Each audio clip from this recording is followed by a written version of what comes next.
How did you feel speaking down the barrel of a camera about this subject?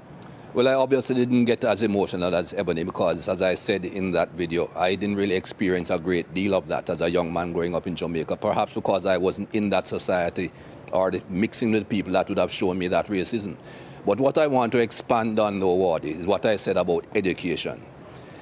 Education is important unless we just want to continue living the life that we are living and continue just having demonstrations every now and again and a few people saying a few things.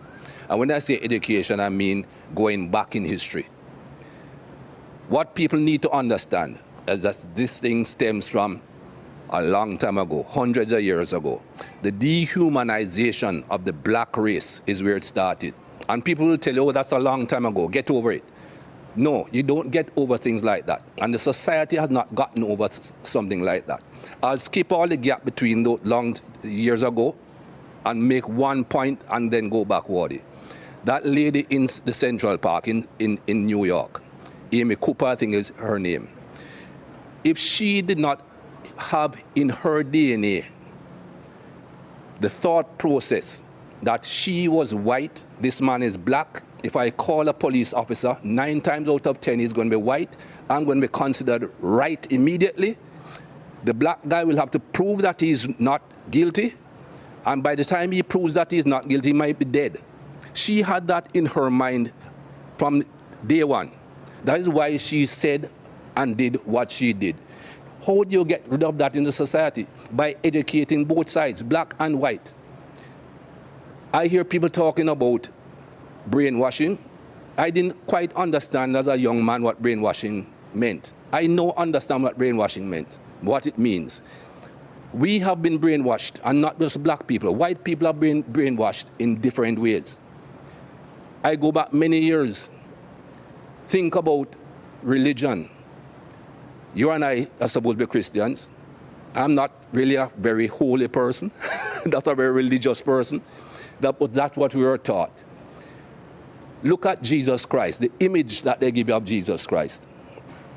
Pale skin, blonde hair, blue eyes.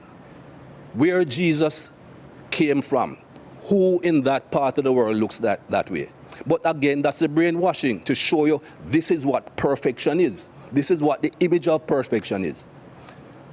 If you look at any plays of those days, Judas, who betrayed Jesus, he's a black man.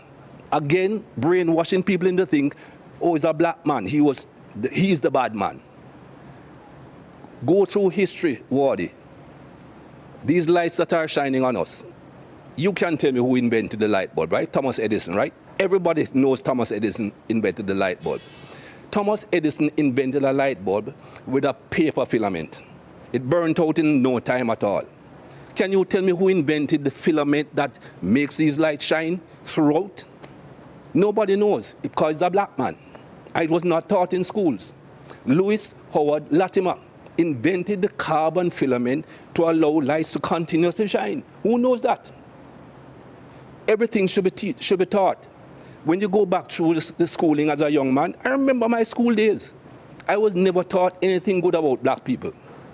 And you cannot have a society that is brought up like that, both white and black, that only teach what's convenient to the teacher.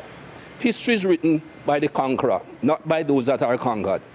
History is written by the people who do the harm, not by the people who get harmed. And we need to go back and teach both sides of history. And until we do that and educate the entire human race, this thing will not stop. They keep on telling me there's nothing called white privilege. Give me a break. I don't see any white people going into a store on Oxford Street and being followed. A black man walks in, somebody is following him everywhere he goes. That is basic white privilege.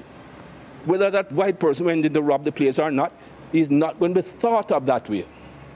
And things like that have to change.